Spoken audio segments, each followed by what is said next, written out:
Hello everyone, you are watching Rajni Agarwal. आपने Wood का घोषणा पत्र स्टार्ट कर दिया है। Congratulations to all of you. आप अगर जानते हैं तो मैकाले और वुड हमारे लिए जो शिक्षा लेकर आए थे वो एक डिफरेंट टाइप के लेकर आए थे, क्योंकि मैकाले एक वो पर्सन है जो हमारे लिए इंग्लिश लेकर आए थे और वुड एक वो पर्सन है जिन्होंने हमारी शिक्षा को विभिन्न पार्ट्स में यानी डिफरेंट टाइप्स में डिवाइड किया था। जैसे प्राथमिक school, higher school, secondary school, इस और जो कॉलेज स्कूल, कॉलेज लेवल या इन सब पर इन्होंने डिस्ट्रीब्यूट सेशन को किया था, जिसमें हमारी शिक्षा के संगठन को, ऑर्गेनाइजेशन को डिफरेंट टाइप में डिवाइड किया गया है। तो और अगर आप किसी भी एग्जाम में देखें तो मैकाले का विवरण पत्र और वुड का घोषणा पत्र, इनमें से क्वेश्चन आपको हर एग्जाम में जरूर मिलेगा। जो वुड है उनको तो हम मैग्ना कार्टा के नाम से भी जानते हैं कि वुड के मैग्ना कार्टा के को इसका एक महाधिकार पत्र कहा गया है, जो वुड डिस्पैच कहलाता है। मैंने आपको अपने वीडियो में बताया कि हमने जितने भी पढ़े हैं कि हमारी शिक्षा में जब मैकाले लेकर आए थे, उन्होंने 1 लाख रुपए की धनराशि को प्रिफर किया था। उन्होंने प्राच्य भाषा को शिक्षा का संस्थान दिया था कि प्राच्य भाषा में किस किस लेवल की को शिक्षा करने का ग्रहण अधिकार दिया जाएगा, कि हम किस भाषा में शिक्षा को अडॉप्ट कर सकते हैं। और तीसरी बात थी कि भारतीय विद्वान जो इंग्लिश वाले होंगे या वो हिंदी वर्जन के होंगे।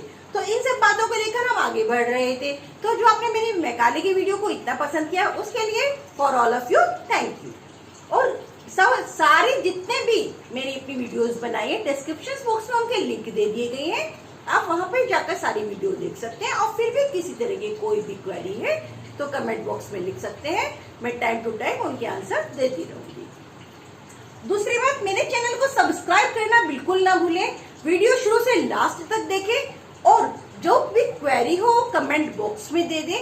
और जहां पर भी इस जो आइकन दिया गया है, इस आइकन में सारी वीडियोस आपको मिल जाएंगी। हाँ जी, मैकाले में आपने पढ़ा, उसके बाद आपने वुड में देखा कि वुड ने उसमें संशोधन किए थे, रिव्यू किए थे। तो जो शिक्षा का संगठन लिया गया था, शिक्षा का संगठन लिया गया था, तो शिक्षा के संगठन में उन्होंने कहा था इसे प्राइमरी, मिडिल, हायर एजुकेशन और कॉलेज लेवल, इस पर इसको डिस्ट्रीब्यूट कर दिया जाए। इसके लिए इन्होंने एक स्टेयर्स भी बनाई थी। इन्होंने कहा यहाँ पे देशवी प्राथमिक विद्यालय,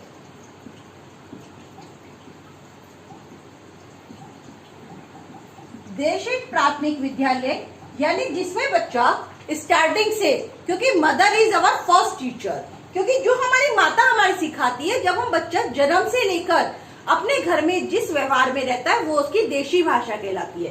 तो वो होती है देशीय प्राथमिक विद्यालय, जो हम अपने बड़ों से ज्ञान अर्जन के थ्रू सीखते हैं या अपने आसपास की हेरिडिटी और एनवायरमेंट से सीखते हैं। तो ये है देशीय प्राथमिक विद्यालय। फिर आया आपका प्राथमिक शिक्षा।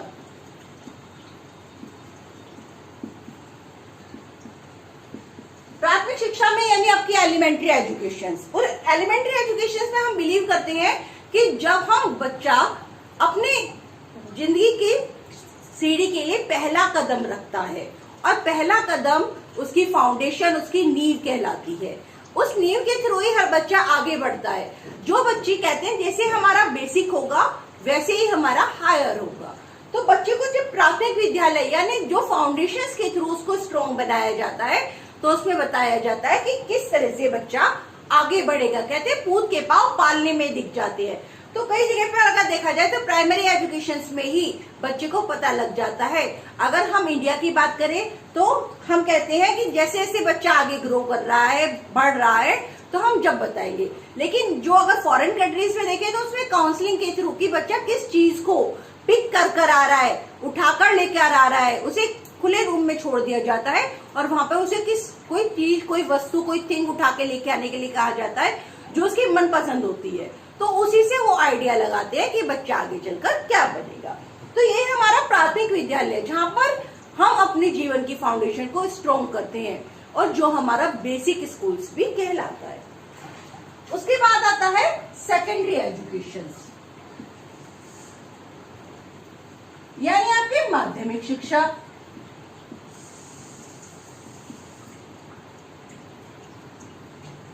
पहले तो इस माध्यमिक शिक्षा के बाद जॉब ही मिल जाती थी। प्राथमिक शिक्षा को हमने पहली से 5वीं तक यानी फर्स्ट टू 5th में डिवाइड किया है और सेकेंडरी एजुकेशन को हमने फर्स्ट टू 8th में डिवाइड किया है। तो जब हम सेकेंडरी एजुकेशन पढ़ लेते थे तो सेकेंडरी एजुकेशन के पहले से जो पहले जमाने के लोग होते थे यानी हमारे पूर्वज, तो उन्हें हम ये मानते थे कि पहले से जो लोग 8वीं तक भी पढ़ लेते थे उनकी हायर लेवल की डिग्री मानी जाती है, जो आज के एमए से भी ऊपर है। तो उस टाइम उस सेकेंडरी एजुकेशन वाले को ही बहुत अच्छी जॉब मिल जाती थी। लेकिन माध्यमिक शिक्षा में व्यवसायीकरण की समस्या बहुत ज्यादा आई, इसके लिए इन्होंने लिया हायर लेवल, जहां से आपके बोर्ड के एग्जाम्स भी शुरू होती है। उनका कहना है हायर एजुकेशन में बच्चा स्ट्रॉन्ग हो जाता है और उसे पता लग जाता है कि मैं क्या करने वाला हूँ, व्हाट्स अवर फ्यूचर, कि मेरा फ्यूचर क्या है, हमारा फ्यूचर क्या है, व्हाट्स अवर डेस्टिनेशंस, कि हम कहाँ बढ़ना चाहते हैं, व्हाट शुड वी डू, हम क्या करना चाहते हैं। तो वो है हमारा हायर एजुकेशन। उसके बाद जब हम अपना कॉलेज एजुकेशन में जाते हैं, यानी जिसमें हम पढ़ना चाहते हैं कि हमें कॉलेज लेवल पे किस तरीके की शिक्षा लेनी चाहिए, हम किस में अपना स्पेशलाइजेशन लेना चाहते हैं, ये हमारा कॉलेज लेवल। उसके बाद अब आने लग गया है हमारा वोकेशनल एजुकेशन। वोकेशनल एजुकेशन यानी जिसमें हम बिल्कुल व्यवसायीकरण की समस्या को हटाते हुए उस व्यवसाय में प्रीफर हो जाते हैं। हमें बार बार सोचना नहीं पड़ता कि हम क्या करेंगे, या हमारे पूर्वज पहले होता था कि माली का बेटा माली, राजा का बेटा राजा, या जिसका जो भी व्यवसाय होता है वो उसी व्यवसाय को करता था। लेकिन अब वोकेशनल एजुकेशन की भी शिक्षा दी जाने लग गई है, उसका भी प्रावधान स्टार्ट हो गया है कि हम वोकेशनल एजुकेशन में किस तरह से आगे बढ़ेंगे। उसके इतना आप स्क्रीनशॉट ले लीजिए।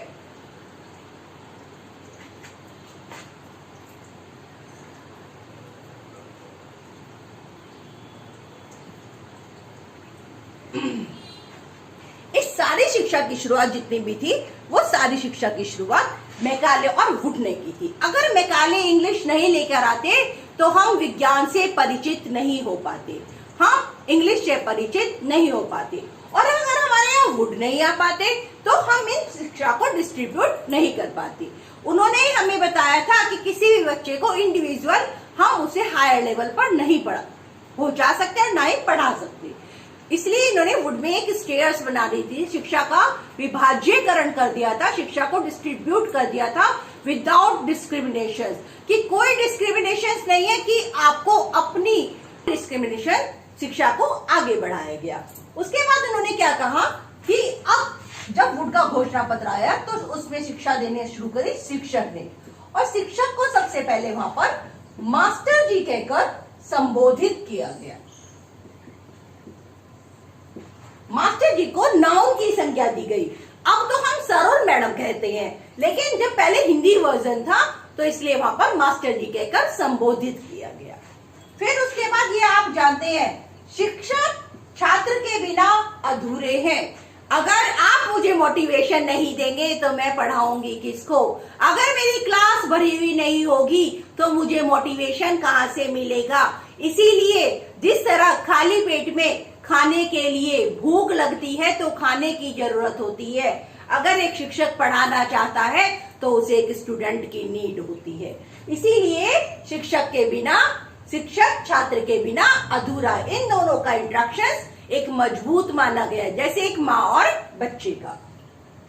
तो जब शिक्षक छात्र को पढ़ाते थे तो शिक्षक को वो मास्टर जी कह के संबोधित किया गया, और छात्र के लिए यहाँ पर कर दिया गया कि इन्हें स्कॉलरशिप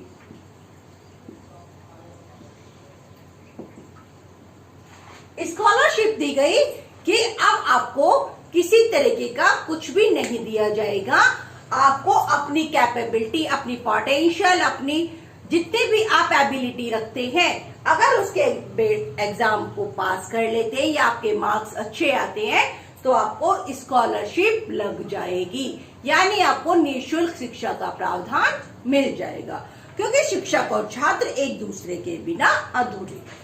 फिर उसके बाद शिक्षक पहले ऐसे ही होते थे कि उन्हें कोई ट्रेन टीचर नहीं बनाया जाता था। लेकिन उसके बाद वुड ने एक चीज और स्टार्ट की, यानी शिक्षक प्रशिक्षण।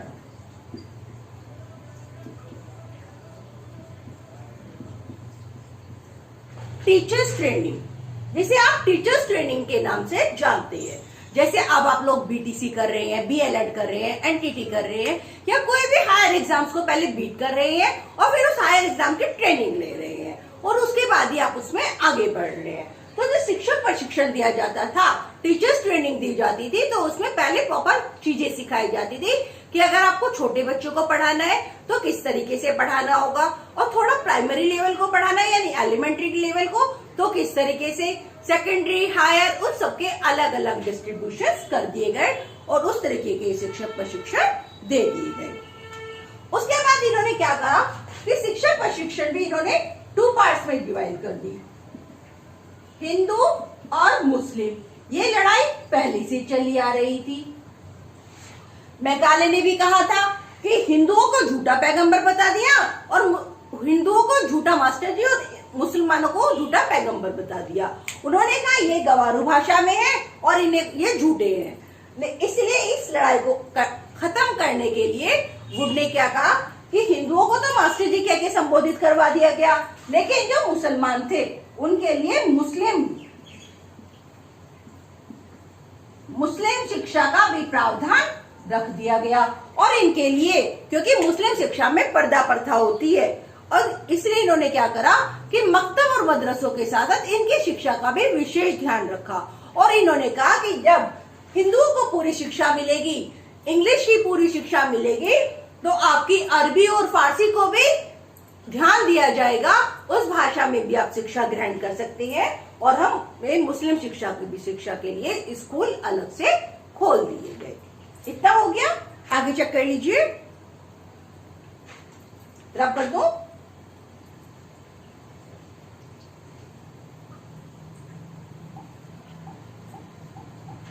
जब इतनी सारी चीजें आगे चली तो इन्होंने पहले ही कह दिया कि आप इतना सब कुछ कर रहे हैं, तो इन्होंने, जैसे मैंने आपको बताया था कि इन्होंने जन सामान्य की शिक्षा मिली थी।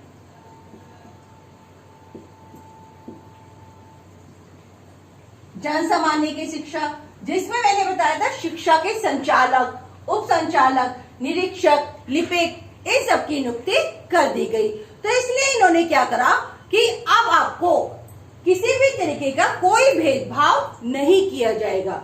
आपको आपकी एबिलिटी के आधार पर स्कॉलरशिप दी जाएगी।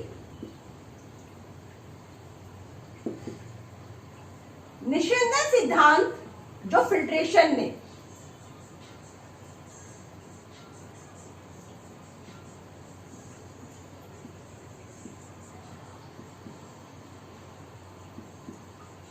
निषेधन सिद्धांत को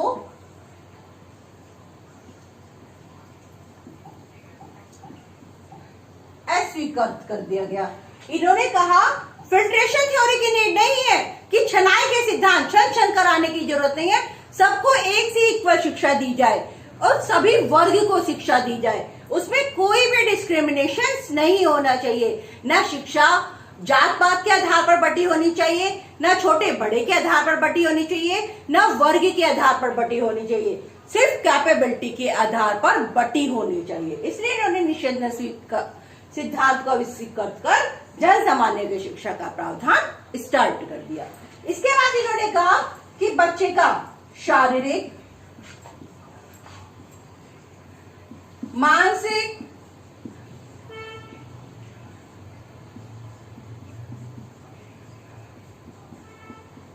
आध्यात्मिक व नैतिक विकास किया जाए, जिससे बच्चा आगे पढ़ सके और आगे बढ़ सके, क्योंकि शिक्षा का सिद्धांत है सबको ही आगे पढ़ाना और बढ़ाना। और इसके बाद इन्होंने क्या करा कि इन्होंने कहा कि जब हम बच्चे को पढ़ा रहे हैं तो उसका भारतीय भाषा में भी अनुवाद किया जाए।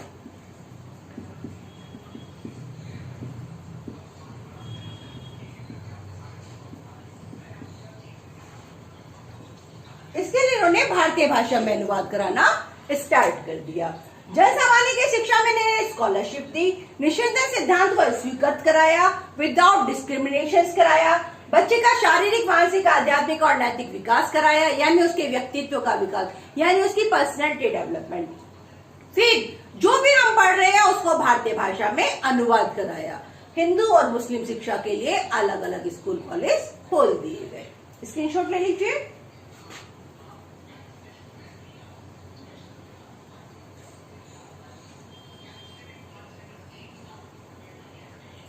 इतना ही नहीं, इन्होंने अपने समय में स्त्री शिक्षा को भी आगे बढ़ाया और इन्होंने कहा कि बच्चे को पढ़ाने के लिए एक माँ की बहुत जरूरत होती है और अगर एक लेडी पढ़ी हुई होगी तो वो अपने परिवार को बहुत अच्छे से एजुकेटेड कर सकती है। इसलिए इन्होंने यहाँ से स्त्री शिक्षा का भी प्रावधान स्टार्ट किया और बालिका विद्यालय अलग से खोले गए। इन्होंने स्त्री शिक्षा में का प्रावधान किया, साथ साथ बालिका विद्यालय को खोला और इसमें इन्होंने ग्रांट इन एड भी दिया और इन्होंने कहा इसमें भी साथ में स्कॉलरशिप लगेगी, क्योंकि एक लड़की के पढ़ने से पूरा समाज, पूरा घर शिक्षित होता है और हर फील्ड में लड़कियां आगे बढ़ सकती हैं। लड़कियां बहुत मेहनती हैं। मैं ये नहीं कह रही कि लड़के मेहनती नहीं है, लेकिन लड़कियों को अगर आगे बढ़ने का मौका दिया जाए तो वो शायद लड़कों से भी आगे बढ़ सकती हैं। इसलिए वुड ने ये स्टार्टिंग की थी कि स्त्री शिक्षा का अगर आप लड़कों के साथ उन्हें नहीं भी पढ़ाना चाहते हैं तो अलग से बालिका विद्यालय की वहां पर स्टार्ट करने की घोषणा की गई। यहाँ पे स्त्री शिक्षा स्टार्ट कर दी गई, ग्रांट एंड एड दे दिए गए और क्योंकि पेरेंट्स के पास इतने पैसे नहीं थे कि वो लड़कों के साथ लड़कियों को भी पढ़ा सके, तो इसलिए इन्होंने यहाँ पर स्कॉलरशिप का भी प्रावधान स्टार्ट कर दिया और ये भी कह दिया कि लड़कियों को पहले ग्रांट मिलेगी। उनके लिए हर जगह रिजर्वेशन भी डाल दिया गया कि आपको इतने बच्चों को, इतनी लड़कियों को निःशुल्क शिक्षा दी जाएगी, स्त्री शिक्षा दी जाएगी, स्कॉलरशिप उन पर लगाई जाएगी। इतना सब कुछ करने के बाद इन्होंने क्या करा, इन्होंने इसके बाद विश्वविद्यालय शिक्षा,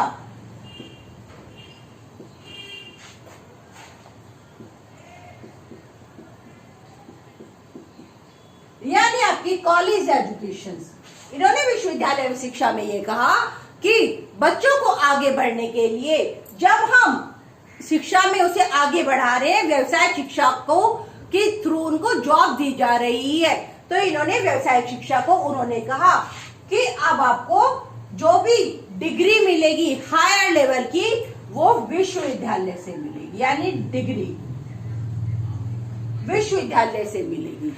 उसके लिए उन्होंने कहा अब आपको जब आप आगे बढ़ेंगे तो विश्वविद्यालय से शिक्षा आगे मिलेगी। उसके साथ इन्होंने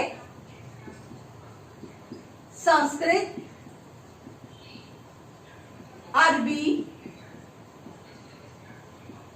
फारसी और ईसाई धर्म तो इसमें था ही, इन सब की शिक्षा का वहां पर प्रावधान स्टार्ट कर दिया। इसके बाद इन्होंने एक बात और ली, इन्होंने कहा इसमें चांसलर,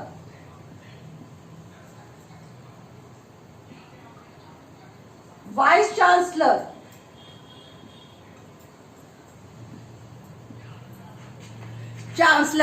वाइस चांसलर और जितने भी हमारे एचओडी है या शिक्षक है उन सब की स्टार्टिंग कर दी गई कि यही अब आपको शिक्षा देंगे, ग्रांट देंगे, क्योंकि अब हमें यूनिवर्सिटी से ही हमारी फैकल्टी भी स्टार्ट होती है और हमारे स्टूडेंट की जीवन की भी स्टार्टिंग होती है, इससे हर एक बच्चा आगे बढ़ सकता है। तो जब वहां से डिग्री भी मिलने लग गई, व्यवसाय शिक्षा की जॉब हमें हमारी कैपेबिलिटी, हमारी एबिलिटी के आधार पर मिलने लग गई, तो ये तो वुड ने अपने सजेशन दिए। इसीलिए वुड के शिक्षा के अधिकार पत्र को मैग्ना कार्टा कहा जाता है, यानी महाधिकार पत्र कहा जाता है। अब तक तो पढ़ा हमने वुड के बारे में कि वुड ने किन किन चीजों की रिकमेंडेशंस की थी, क्या हमें इंस्ट्रक्शंस दी थी, क्या हमें बताया था, मैकाले के विवरण पत्र में क्या संशोधन किए थे। अब हमारा जो नेक्स्ट वीडियो होगा वो होगा जो वुड का घोषणा पत्र है उसका एवोल्यूशंस, कि वुड के घोषणा पत्र में क्या अच्छाइयां थी, क्या बुराइयां थी और उसके क्या प्रभाव हमें पड़े थे, उसका क्या कॉन्ट्रीब्यूशन था। तो इतना सब कुछ आपको क्लियर हो गया होगा। आप मेरे चैनल को सब्सक्राइब जरूर करें, वीडियो शुरू से लास्ट तक देखें। अगर आप शुरू से लास्ट तक देखेंगे तो जब मैं आपसे क्वेश्चंस पूछूंगी तो उस क्वेश्चंस में आपको क्लियर हो जाएगा। मैंने आपको लास्ट वीडियो में भी क्वेश्चन इसलिए नहीं दिया था क्योंकि क्वेश्चन थोड़ा आप डेप्थ में पढ़े। अब मैं उस रिलेटेड क्वेश्चंस आपको देने जा रही हूँ।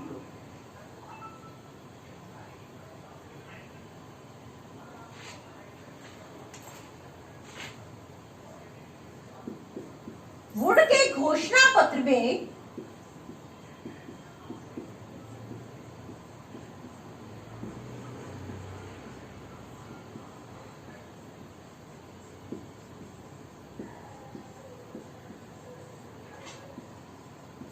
कितने अनुच्छेदों का अभिलेख था?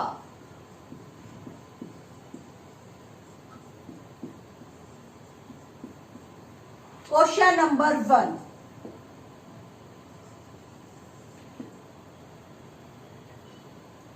और जो संशोधित किया जाता था, संशोधित कितने वर्षों के बाद किया जाता था?